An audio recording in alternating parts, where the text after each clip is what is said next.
Isa po mapagpalang panunood sa inyo mga kaibigan at mga kapatid. Kinagagala ko po na makasama kayong patuloy sa ating pong ginagawang pag-aaral ng salita ng ating Panginoong Diyos at patuloy po kayong sumusubaybay sa may temang The Great Controversy. Pinagpapatuloy po natin ang napakagandang topic na ito. Inaalam natin kung paanong tayo ay pinapaalalahanan mula sa salita ng ating Panginoong Diyos and through history how important it is to read and study the Word of God. How important it is na tayo ay may personal time with God. Pinag-usapan natin nung nakaraan kung paanong ang salita ng Diyos ay sinusubukang alisin ng kaaway. Sinusubukang alisin upang nang sa ganon tayo ay mawalan ng direksyon, mawalan ng purpose sa buhay. Ngunit sa kaduluduluhan nagtatagumpay ang ating Panginoong Diyos at ang salita niya ay malayang naipapangaral at napapakinggan at nababasa ng maraming mga tao. Kaya naman, sa pagpapatuloy po ng ating pag-aaral, patuloy pa rin po nating aalamin, tutuklasin ang mga magagandang leksyon, mga magagandang mga pag-aaral na gagawin po natin upang nang sa ganon nawa po ito ay maging dahilan upang mapalapit tayo sa ating Panginoong Diyos, makakilala tayo sa Kanya at maisuko natin ang ating mga buhay sa Kanya at mamuhay tayo na may pag-asa, mamuhay tayo na lumalakad ng ayon sa kalooban at kagustuhan niya. Ang pag-uusapan po natin sa pagkakataong ito ay pinamagatang Motivated by Hope. Samahan niyo po ako sa ating gagawing pag-aaral na ito.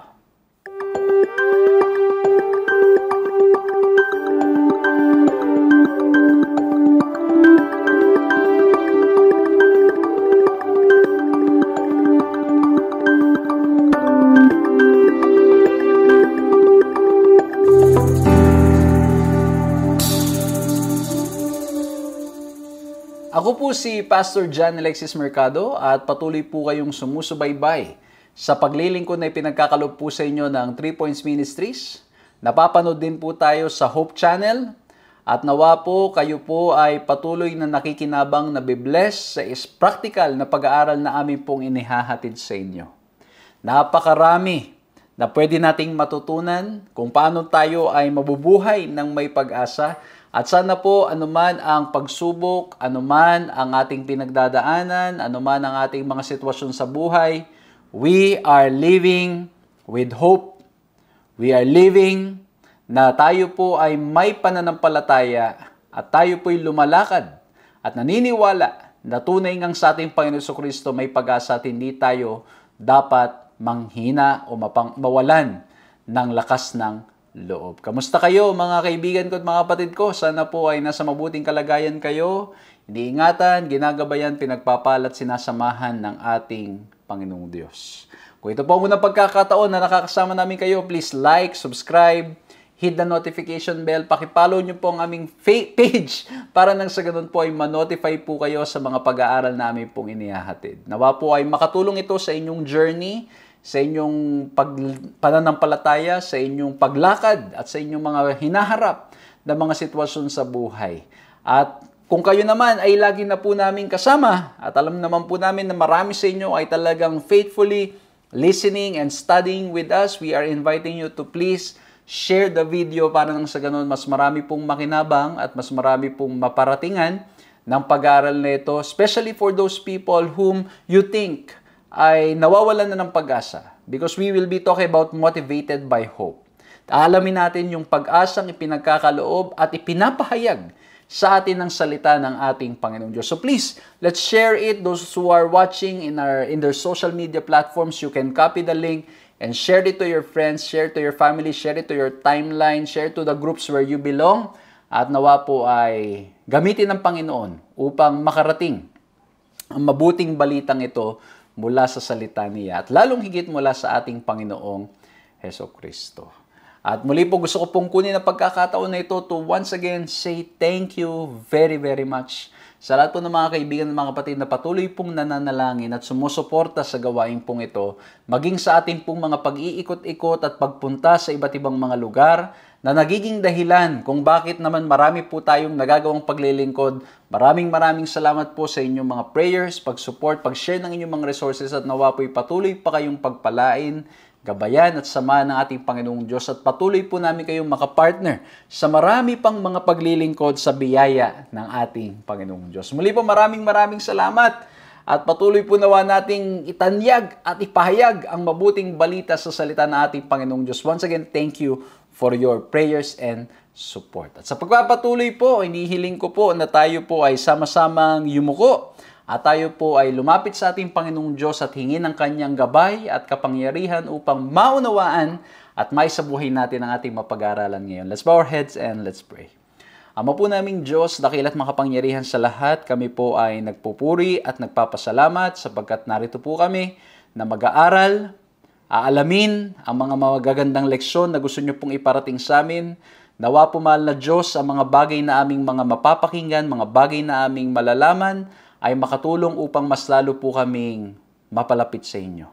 O mahal na Diyos, sa aming mga sarili, kami mga mahihina. Sa aming mga sarili, kami po ay hindi namin kaya. Hindi namin magawang maunawa ng mga banal na bagay. Ngunit alam po namin na sa inyong kalakasan at sa inyong kapangyarihan, sa inyong paggabay, this is possible. So we ask for the power of the Holy Spirit, for the Holy Spirit in our lives. Lord, please give us understanding, give us wisdom and knowledge, and hopefully by God's grace, this will lead us closer to you, O God. At sa aming pong paglapit sa inyo, magawa po naming manampalataya at manghawak sa pangakong inyong ipinagkakaloob na kayo ay kasama namin at hindi nyo kami pababayaan. Maraming salamat po, mahal na Diyos. Pangunahan nyo kami sa aming pag-aaral ngayon sa pangalan ng aming Panginoong Yesus. Amen.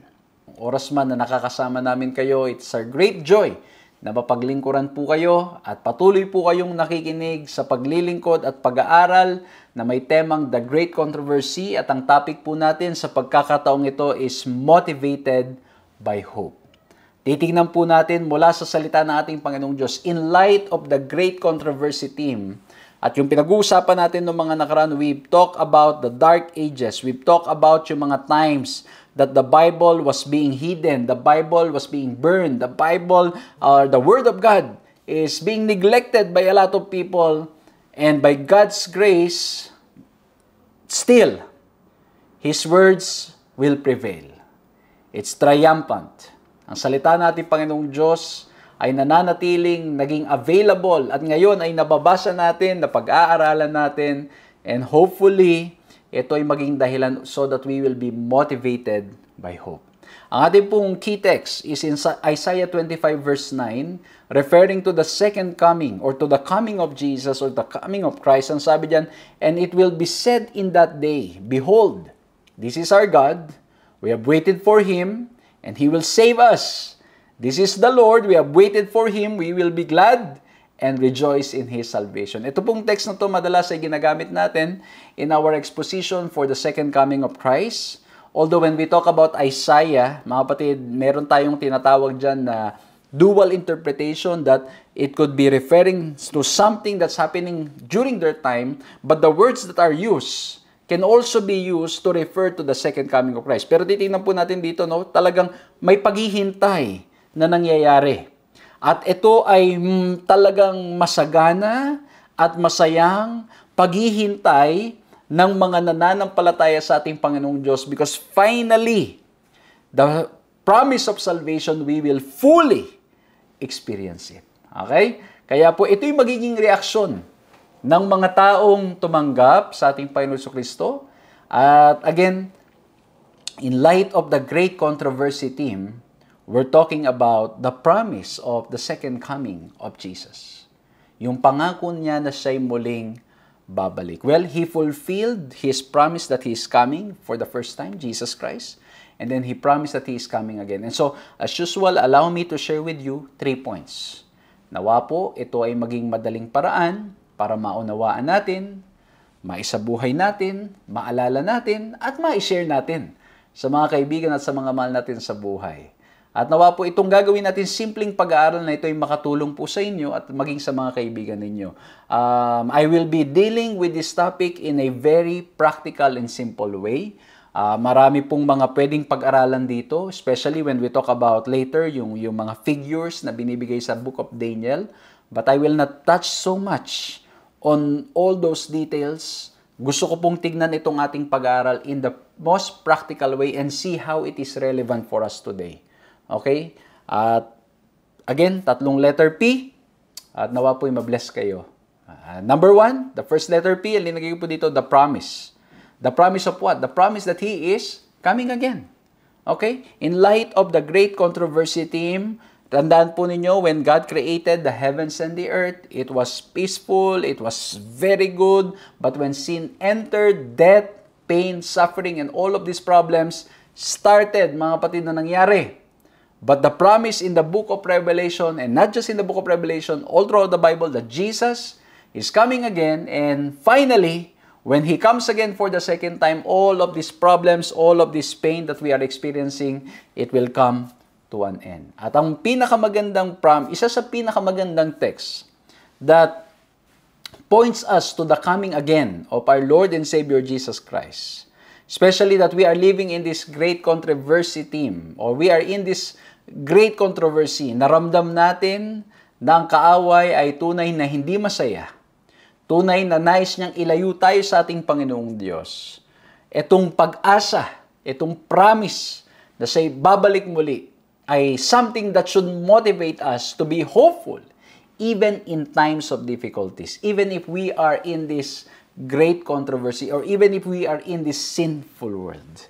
At ang binabanggit ko pong text is in John 14:1-3, at ang sabi diyan, ganda, let not your heart be troubled. You believe in God, believe also in me. In my Father's house are many mansions. If it were not so, I would have told you, I go to prepare a place for you. And if I go and prepare a place for you, I will come again and receive you to myself, that where I am, there you may be also. It started with the word of assurance, the promise of God that He is reminding us that we should not be troubled. And I believe many of us, we are troubled. Marami tayong mga iniisip, marami tayong mga problemang pinagdadaanan, marami tayong mga pagsubok na nagpapabigat ng ating mga damdamin at ng ating mga buhay. Ang sabi ng ating Panginoong Diyos, let not your heart be troubled. And the solution is, you believe in God, we believe in Jesus Christ. Kasi bakit po? He's preparing a place for us, and His promise is He will come again. Siya ay muling manunumbalik. Well, in reality, tulad nga po ng aking sinabi dito sa mundong ating ginagalawan, marami talaga na mga pagsubok at problema na ating hinaharap. At alam nyo, minsan, maging sa gawain, sa mga paglilingkod natin, sometimes it can cause our hearts to be troubled. No? Ako po, sa dami ng ating paglilingkod na ginagawa, may mga pagkakataon talaga na yung mga needs, yung mga gusto nating gawin, yung mga paglilingkod natin, sometimes, when yung lack of resources, budget, or yung mga items that we have or gadgets that we have, it starts to fail us. Sometimes our heart is being troubled. Okay? Natutrouble yung ating mga puso. Pero sabi natin, Panginoong Diyos, kahit na nandito kayo sa mundong ito, huwag kayong matrouble. Huwag magulumihanan o maguluhan ang ating mga puso. Tayo pa naman ay napakadaling magulumihanan, mag-alala, matakot sa mga bagay na nangyayari sa ating buhay. And one thing I've learned, especially when it comes to the mission of God, in light of the mission of God, we need to remember that this is His work. Okay? Pagdating po sa gawain nating Panginoong Diyos, ako po yan na lagi kong pinagkakatiwalaan. Lalo po ngayon, alam nyo, in this Adventist World Radio, kung saan po tayo nagsiserve, ay yung Center for Digital Evangelism, we have so many missionaries who will be graduating in few months' time. And so far, we are halfway doon sa mga missionaries na kailangan namin and we still need more. Okay? Kailangan pa rin namin. Mga kaibigan ko, mga kapatid ko, kasi just to let you know, every year may gumagraduate and every year we need new missionaries to come. At sometimes, alam nyo mga kapatid, may mga timelines kami that we're trying to beat. Dapat pag ganitong buwan ay okay na, we are ready, okay na, nakalinya na yung mga missionaries na darating. Pero alam nyo yun, minsan, ang mangyayari, ito na, na-hit na yung timeline, pero nandun na sa timeline and yet kulang pa rin. Ano, katulad mo sinabi ko, the goal was, during this time, it should already be complete. Pero still, we are halfway there. But you know, mga kapatid, mga kaibigan, what I have learned in the mission of God is that let not your heart be troubled. Huwag tayong mag-alala, kundi magtiwala tayo sa ating Panginoong Diyos, magtiwala tayo sa ating Panginoong Kristo dahil ito ay Kanyang gawain. Okay? Ganyan po ang lagi kong sinalagay. Maging sa mga ministries that we're doing, there are times na when we reach the place, we've given already the budget that we have, we've raised some amount para maitulong, pero pagdating dun sa lugar, marirealize namin that what we have provided is not enough. Darating minsan sa panahon na what we have provided is not complete or, alam mo yun, sometimes we just want to do more. Gusto pa nating maglingkod pa. And sometimes, alam niyo mga kapatid, pag may mga nangyayari, sometimes our heart is troubled. Okay? But God is so good, He reminds us, let not your heart be troubled. You believe in God, the solution is you believe in God, believe also in me. Believe also in Jesus Christ. Kasi bakit po? He is always in control. Amen? Ang ating Panginoong Diyos is in control. Kaya maging sa mga pagsubok ng buhay na dumarating sa atin, sa mga problema na ating pinagdadaanan, the Lord is saying to us now, maybe may mga sumusubaybay po ngayon, maybe you have come, you've watched for the first time, this is the first time na kayo po ay nakakasama namin at kayo po ay nakakapakinig ng salita ng ating Panginoong Diyos. And you realize that, oh, it's too heavy. There's so many problems that I'm facing in this life. I don't know what to do. I'm confused. God is calling you right now to believe in Him. Believe in Jesus Christ. Huwag niyong hayaan ang puso niyo yung magulumihanan. Maniwala at magtiwala tayo sa ating Panginoong Diyos sapagkat kailanman ay hindi niya tayo pababayaan. Amen? At ang sabi doon karugtong pa, I will come again. Okay, He's preparing a place and He is coming again. Muling babalik ang ating Panginoong Jesucristo. At sa Kanyang pagbabalik, grabe, no? We need to look back. During the first coming, what He did here on earth, He helped those who are sick. The blind men were able to see. The lame, they were able to walk. Itong maraming mga miracles that God performed and even death has no power against Him. And so when He comes for the second time, we will experience the fullness of this power. Because there will be no more pain, no more problem, no more sorrow. And so the promise, so that we will be motivated by hope, we need to hold on to the promise that He is coming again. Alam nyo, dito sa mundong ginagalawan natin, pag nangangako tayo'y babalik, padalas tayo ay nadidelay. Di ba? Ako po, sa dami ng flights na I've been to in the last few years, talagang may mga panahon na madidelay ang flight. May mga panahon naman na tayo ay may pinangako madidelay because of some circumstances. Pero pinakamalala, sometimes nalilimutan natin yung ating ipinangako. Pero ang Panginoon, He is always on time and He will fulfill His promise that He is coming again. Maybe some of you, you've experienced failure from somebody. Somebody failed you. Somebody promised that He's coming again, He's going to do this, going to do that, and yet hindi nangyari. But by God's grace, I'm telling you now that by the grace of God, God will fulfill His promise. Amen? Ito pa, pangawakan natin, tignan nyo, sabi sa Titus 2:13-14, grabe to ang sabi dito, looking for the blessed hope and glorious appearing of our great God and Savior Jesus Christ, who gave Himself for us, that He might redeem us from every lawless deed and purify for Himself His own special people, zealous for good works. Ang sabi dun sa text, looking for the blessed hope and glorious appearing. We are being encouraged to always look beyond what we are experiencing now and see the blessed hope and glorious appearing of our Lord and Savior, Jesus Christ. Well, I know it's not easy because when we are facing some difficulties and problems, we only see the problem.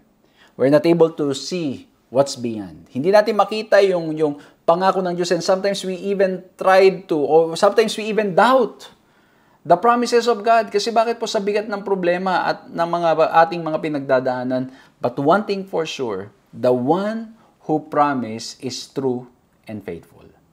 Yung nangako sa atin ay totoo at siya'y tapat at ang kanyang mga sinasabi ay kanyang gagawin. Amen? Kaya nga po mahalaga dito, as we are looking at the promise of Jesus' second coming, kailangan natin tingnan yung mga pangako ng Panginoon sa banal na kasulatan that He truly fulfilled, na kanyang tinupad. At dahil doon, we can hold on to His promise that He will fulfill it. Ang ganda, may mga text pa nga sa Bible nang sabi doon, even if we are faithless, God remains to be faithful. Kaya po maganda sigurong tanungin natin at i-recall natin ano yung mga promises ng Panginoon that we have memorized by heart. Or kung kulang man yung mga pangakong ating pinanghahawakan, why don't we go back on our knees, go back to the scriptures, and study the Word of God and be reminded of all those promises. O let's say, kahit sa ating mga personal na buhay, we need to look back and see how the Lord fulfilled His promise that He will provide, He will take care of us, He will give us the love that we need, He will care for us. Kailangan mabalikan natin itong mga bagay na to, maging sariwa lagi sa ating mga isipan at sa ating mga puso, upang nang sa ganun, sa panahon ng mga pagsubok at problema, masasabi natin tunay ngang Diyos ay tapat. Tunay ngang ang Diyos ay tutupad sa kanyang mga pangako. Kahit na pagminsan parang hindi ko makita, pero ang Diyos ay tapat. Ang Diyos ay totoo. At itong ganitong karanasan, mga kaibigan, mga kapatid, nangyayari lang as we continue to grow in a relationship with God. Kumbaga parang magkaibigan. 'Di ba? Talagang masasabi mo na yung kaibigan mo is true to His word pag na-test mo na talagang yung mga panahon ng tough times, He never left your side. Lagi siyang nandun para sa iyo, at yung pangako niya itinupad niya kahit na siya nahihirapan din sa kanyang sitwasyon, and yet He fulfilled that promise. 'Di ba pag sinabi ng taong yun, ang lagi nating sasabihin, no, I've tested this person. I know He will not do that. I know that He will always fulfill His promise. Ganon din sa relasyon natin sa ating Panginoong Diyos. Once we have established that strong connection and relationship with God, and we've tested Him in times of difficulties and problems, we know that He will fulfill His promise. And the Scripture reveals that He fulfilled His promise. Tinupad ng ating Panginoong Diyos ang kanyang mga pangako. Tinupad ng ating Panginoong Diyos yung mga pangako niyang binitawan sa lumang tipan, sa bagong tipan. At dahil nangyari itong mga ito, it will also happen. The coming of Jesus is certain. The coming of Jesus is sure. The coming of Jesus will surely happen. Amen? Kaya sabi ni Ellen White sa Great Controversy, page 299, one of the most solemn and yet most glorious truths revealed in the Bible is that of Christ's second coming to complete the great work of redemption. To God's pilgrims people so long left to sojourn in the region and shadow of death, a precious joy-inspiring hope is given in the promise of His appearing. Who is the resurrection and the life, to bring home again His banished. The doctrine of the second advent is the very keynote of the sacred scriptures. From the day when the first pair turned their sorrowing steps from Eden, the children of faith have waited for the coming of the promised one to break the destroyer's power and bring them again to the lost paradise. Grabe, ang ganda ng pagkakasabi.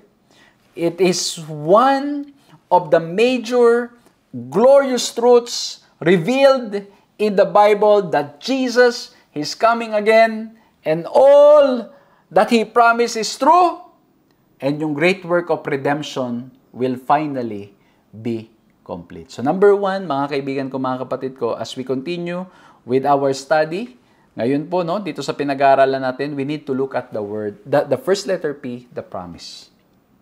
pangako niya, siya'y muling babalik.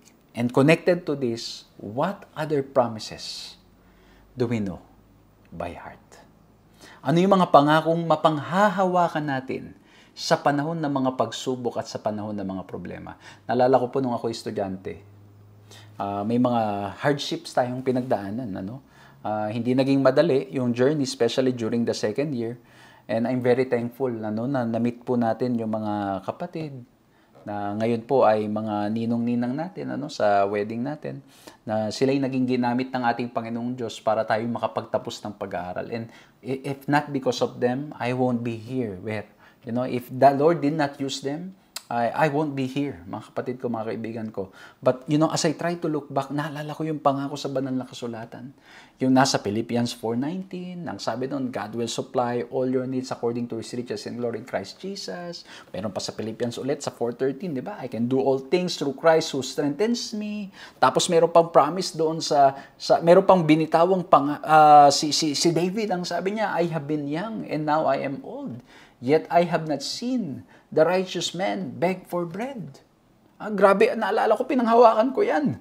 At ang sabi ko, Panginoon, ako man ay nahihirapan ngayon. May mga panahon na tayo walang makain. May mga panahon na talagang yung ating budget is very limited because we need to pay even for some of the things that we need in the school.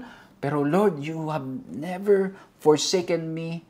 At alam niyo, mapatid, as I try to look back, grabe, kung paanong napakabuti ng ating Panginoon Diyos. And now that we are very much involved in the mission, kung saan po tayo nakakapunta na nagpe-preach ng salita ng ating Panginoong Diyos, it's all by the grace of God. It's all because of His promise that He will never forsake us and He will always provide. And even this ministry that we're doing, dito po sa online ministry that we're doing, it's all by the grace of God why we are able to continue. Tanging biyaya lang na ating Panginoong Diyos because without Him, mga kapatid ko, I don't think we will not last this long. Kasi may mga ginagamit ang ating Panginoong Diyos to provide for the things. And alam nyo, marami pa po tayong gustong gawin. May mga gusto tayong i-improve. But at the end of the day, we trust in the leadings and the guidance of God because He knows the right time. He knows what is best. Amen? Kaya po ang tanong ko sa inyo, mga kapatid, mga kapatid, again, I'm trying to make this lesson very practical. I just want to remind everyone, hold on to the promises of God. And you cannot hold on to the promise of God if you and I, if we are not reading the Scripture. We need to go back to the Scripture. We need to read the Word of God. Amen?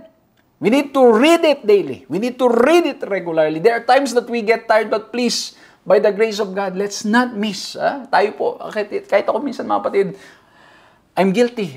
Parang pag minsan, alam nyo, because of too much tiredness, too much, alam nyo, sometimes binibiro ko nga, sabi ko, when I travel physically, exhausted, tapos pag nandito, puro meetings, I'm mentally tortured. Alam mo, sometimes parang nawawala na ng energy, parang nawawala ng time, but we need to find ways na laging maging connected sa ating Panginoong Diyos and be reminded of His promises for us. Number 1, the promise. And since we are talking about the promise of the second coming, number 2, let's talk about the preparation.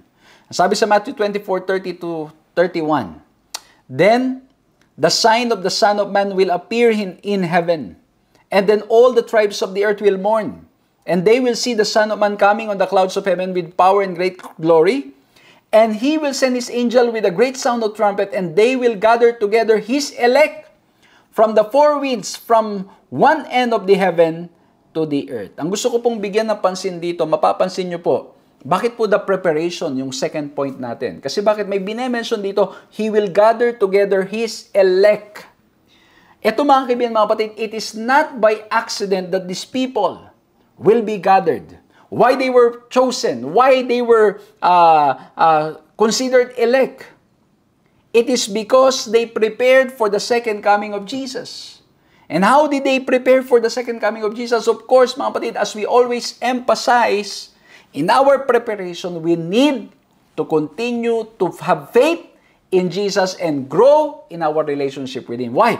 The more we grow in our relationship with Christ, the more we grow in our relationship with Him, we learn to trust Him more and more. And so mga kapatid, while we are here in this time, in this world, while we are waiting for the promise to be fulfilled completely, yung second coming, there's a preparation that should take place now. Hindi pwede na kung kailan, alam mo yun, hindi mo pwedeng sabihin na bukas na lang ako magpe-prepare. O kaya sa susunod na lang na linggo, sa susunod na lang na buwan. Kasi bakit? Malinaw sa banal na kasulatan, the second coming of Jesus, He will come like a thief in the night. Pag sinabing like a thief in the night, you don't know when will it take place. At lagi ko nga pong kinisikwento, lalo sa mga kabataan, wala namang magnanakaw na magsasabi na, o magpa-fax sa'yo, o magme-message sa'yo, o mag-chat-chat sa'yo na sasabihin, maghanda kayo kasi ako ay pupunta dyan mamaya ng ganitong oras. Wala. You don't know when the thief will strike. And so that's the concept. That's why he will come like as a thief in the night. We don't know when. And so we need to be so prepared. We need to be ready for the coming of our Lord and Savior Jesus Christ. And the preparation begins not tomorrow. The preparation doesn't begin next month or next year. It begins today. And so today, mga kaibigan, mga kapatid, what are we doing to be ready for the second coming of our Lord and Savior Jesus Christ? Tandaan nyo mga kapatid ko, we are not saved by works. Okay? We are saved by faith. But if we have faith, automatic it will be shown in our action how we should live our lives. It will be shown, it will show in our action kung paano tayong kumikilos, tayo'y naghahanda sa ikalawang pagparito ng ating Panginoong Diyos in the concept of the sanctuary. Especially in the concept of the yung holy place and most holy place, when the priest is about to enter the most holy place. Ano po nangyayari? When he entered that, all the people, they are in this quiet time that they are really preparing for the high priest to come out of the most holy place. Ito yung panahon ng pagpapakabanal, panahon ng pag-iwas sa kasalanan at pamumuhay ng ayon sa kalooban at patuloy na pagtingin doon sa tupa na namatay o pinatay dahil sa kanilang mga kasalanan. In the same way as we wait for our high priest, wait for Jesus to come, the same way, we need to be prepared. We need to continue to look to Him. Patuloy tayo dapat na kumikilala sa Kanya. And so, mga kaibigan, mga kapatid, if Jesus is coming very soon, what are the preparations that we are doing?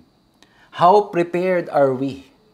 And of course, hindi natin magagawang tignan yung ating mga mabubuting gawa para masabing tayo ay ready na. Kundi ang lagi nating tanging magagawa ay tumingin sa ating Panginoon Jesucristo at lumago sa ating pagkakilala sa Kanya. At sa panahon ng kakulangan, sa panahon ng panghihina, ay patuloy po tayong tumingin sa ating Panginoon Jesucristo. And of course, part of the preparation is, of course, we continue to grow in Christ. We continue to grow in our trust in Him. Kasi bakit? Pag dumating yung panahon ng mga pagsubok, kapag kilala natin ang ating sinasampalatayanan, mga hawak pa rin tayo sa Kanya. Okay? So, ibig sabihin ko, mga kaibigan, mga kapatid, babalik pa rin tayo. Babasahin pa rin natin. Kasama sa paghahanda ay yung patuloy na pag-aaral ng salita ng ating Panginoong Diyos. Bakit? Ba't natin babasahin ang salita ng Diyos? Para marami tayong alam? Para nang sa ganun may sasagot tayo sa tanong? Well, that's part of it, but the main reason why we read the Scripture is to grow in Christ. Makilala ang ating Panginoon Jesucristo. Makilala kung anong klaseng Diyos siya. Mas lalo tayong makapagtiwala sa Kanya. And of course, as we pray, we also continue to communicate with Him through our prayers. We talk to God as a friend. Ellen White mentioned that prayer is talking to God as a friend. O di ba pag may kaibigan tayo, we want to update them of what's happening in our life, especially when we are talking to our best friends or anybody na talagang kaklose natin. We will really spend time. We will share yung ating mga saloobin, yung ating mga pinagdadaanan. O di ba? And so ganun din, we talk to God as a friend. We open our hearts. We let Him know ano yung mga pinagdadaan natin sa buhay, ano yung hirap natin. And just like in the Bible, when there's doubt, we pray to the Lord, Lord, please help my unbelief. Lord, please help my doubt. Help me to trust in You more and more. And I think, mga kapatid, this is very important. That as we prepare, the closer we get to know Jesus, the more we realize how much of a sinner we are. Habang tayo lalong lumalapit sa ating Panginoong Diyos, lalo natin nakikita ang ating karumihan, lalo natin nakikita kung gaano tayo kalayo, lalo natin nakikita kung gaano tayo karumi, gaano tayo makasalanan. And so, it will invite us to come more o come closer more and more sa ating Panginoon Kristo at pagtiwalaan yung kanyang sakripisyong ginawa para sa bawat isa sa atin. Ha? Kaya meron ako narinig, di ba madalas sinasabi yung Jesus is coming, tell the world, di ba? Yan. Pero meron ako narinig na isang sabi doon, Jesus is coming, are you ready? Tapos, are you ready? Jesus is coming. Sabi nung isa, binaliktad niya, Jesus is ready. Ang tanong, ang sigaw daw, Jesus is ready. At ang sagot, are you coming? Are you coming? Because Jesus is ready. Jesus is ready. Grabe, ang ganda, no? Na kumbaga, He's ready to come. The question is, are we coming?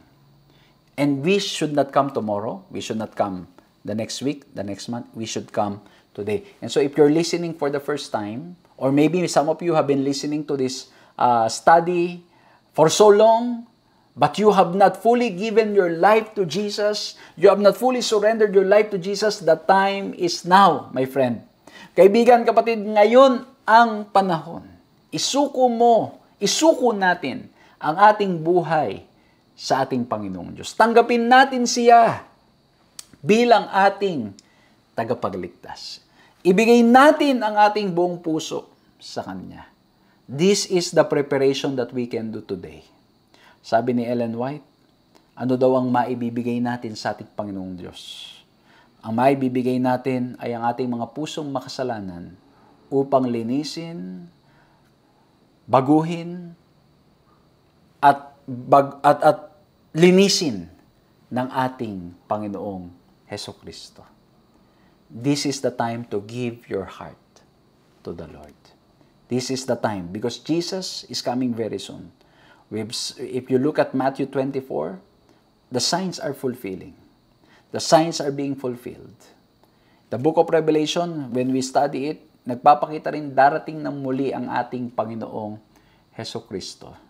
And so, by the grace of God, we need to be ready. Maganda tayo mga kaibigan ko, mga kapatid ko. At again, lagi ko sinasabi, let's stop comparing ourselves to others. Patuloy lamang tayong tumingin sa ating Panginoon Jesucristo kasi at the end of the day, it's your personal relationship with God. Okay? Hindi magiging basis ng ating kaligtasan o ng ating paghahanda yung mga nakikita natin sa paligid natin. Although, some others will inspire us to be ready as well. Pero the basis will always be Jesus Christ. Patuloy tayong tumingin sa Kanya. So number 1, linagay po natin dito sa pinag-aralan natin, motivated by hope, we look at the promise that He is coming again. Number 2, we look at the preparation. We need to be prepared. So that we will be gathered together from the four winds. Makasama doon tayo sa i-gather. Kailangan tayo yung maging handa, maging ready. And how do we prepare ourselves? By continuously looking to Jesus, the author and finisher of our faith. How do we continue looking to Jesus? We go back to His words, we pray all the time, we get to know Him, we grow in our trust in Him, in our everyday experience, patuloy natin siyang kinikilala, in all our ways, we acknowledge Him, sa lahat ng ating ginagawa, kailangan we bring glory to Him, sa lahat ng ating mga activities, we try to connect how we can grow in our relationship with God. And the last letter P that I want to share with you is, since we're talking about motivated by hope, we're talking about the second coming of Jesus, it's not just about the promise, it's not just about the preparation, it's also about the prophecy. Kasi pinag-uusapan po natin dito, yung sa Daniel 7, Daniel 2, Daniel 7, and Daniel 8, na pag-uusapan natin yung figure na 2,300 years, na pag-usapan natin yung mga dates na yan, na pinag-uusapan din natin yung dark ages during the time that the reformers do not know. Many were not given the chance to read the Bible, and the reformers, sina John Wycliffe, sina Martin Luther, si William Tyndale, they made the scripture available to a lot of people. And then in Daniel 8:14, si William Miller, if you will look at this in the history, William Miller was studying scripture. He was reading the Bible. And he came across this prophecy in Daniel 8:14. This is a very long story, mga ginigiliw ko mga kaibigan mga kapatid, but I will try to make it simple and very short, okay? Sa Daniel 8:14, ang nabasa ni William Miller, and he said to me, for 2,300 days, then the sanctuary shall be cleansed. At ito po ay pinag-aralang mabuti ni William Miller, and sa kanyang pag-aaral, ang kanya pong pagkaunawa, what will be cleansed ay walang iba, o itong sanctuary shall be cleansed, it's referring to the coming out of the high priest, or the high priest from the holy place. And so he said, this is referring to the second coming of Jesus Christ. Okay? Yung sanctuary ay malilinis na. Ibig sabihin, darating ng ating Panginoon Kristo in 2,300, itong prophecy na ito, na 2,300 days, sabi ni William Miller, darating ng ating Panginoon Kristo. And then when you go back to Daniel, and when he studied it, in Daniel 9:24, ang nangyari po, ito maganda mga kaibigan mga kapatid, yung Daniel 8:14, referring to the 2,300 days prophecy, and then the sanctuary shall be cleansed, may mga Hebrew word na ginamit that can connect this to Daniel 9:24 to start the counting of Daniel 8:14. Kumbaga, para masimulan yung bilang ng Daniel 8:14, yung Daniel 9:24 answers this question. Kasi bakit po? Babasahin nyo yung Daniel 8 and then Daniel 9, lalo na in the Hebrew language, you will see there how the author was connecting these two things. Okay? Kasi may ginamit siyang word for the vision that you can connect na ito yung sagot dun sa tanong kung kailan magsisimula itong 2,300 years. Kasi even if you have the 2,300 days prophecy, if you don't know when it will start, you won't be able to identify. Kaya po ang nangyari mga kapatid, sa banal na kasulatan, there are texts that when it's about prophecy, ito ay pumapatungkol. Every day is equivalent to 1 year.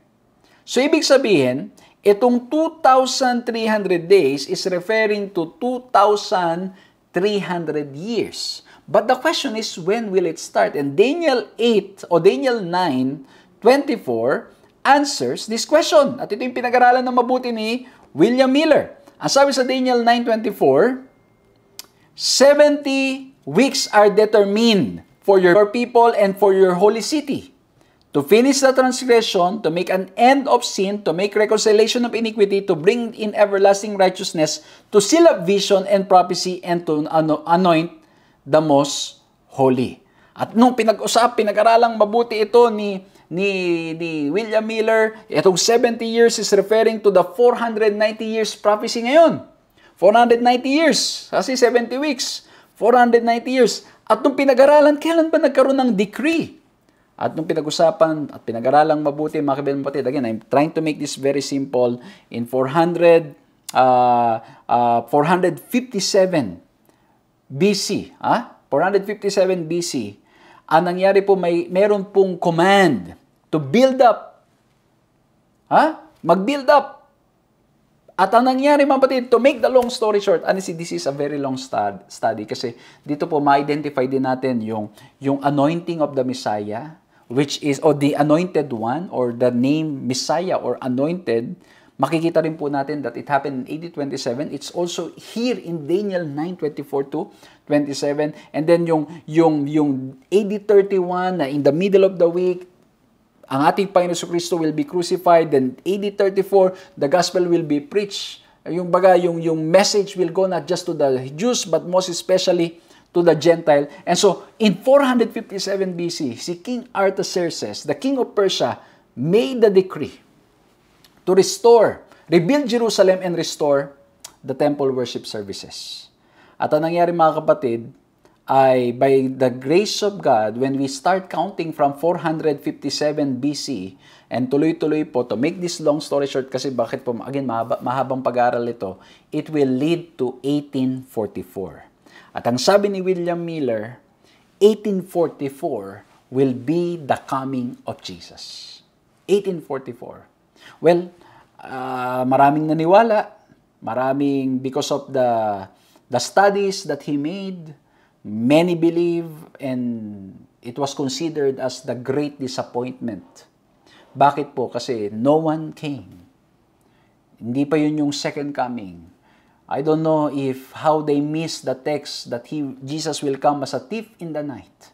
That no one knows the hour kung kailan darating ating Panginoon. But, they were very eager in preaching that 1844 is the coming of our Lord and Savior, Jesus Christ. And it was considered the great disappointment during their time, during their era. Kasi bakit po hindi dumating? Pero alam nyo, habang sila'y naghihintay, ano pong nangyari?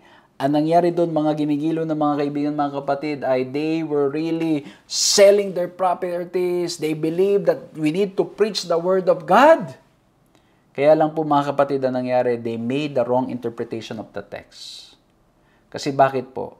Ang nangyari po dito, later on, we will know na dito po, after this William Miller 1844, ang nangyari po, yung mga kabataan continued to study the Bible faithfully, and they realized that this is not referring to the second coming of Jesus, but the second phase of the ministry of Jesus, that He will enter the most, it is the second phase. Kumbaga yung sa sanctuary, sa Old Testament, yung papasok ang high priest sa most holy place. Yun, kumbaga, based on studies, Jesus will begin the second phase, another phase of His ministry, and from that moment on, which means we are just waiting for the high priest to come out, which is referring to the second coming of Jesus Christ. I don't know mga kapatid kung medyo naguluhan kayo or ano man, I'm sorry. I'm just trying to make this very simple. There's a long study that I can provide with regards to this. But the point mga kapatid, as far as Adventist understanding is concerned, the 2,300 years, it refers to 1844.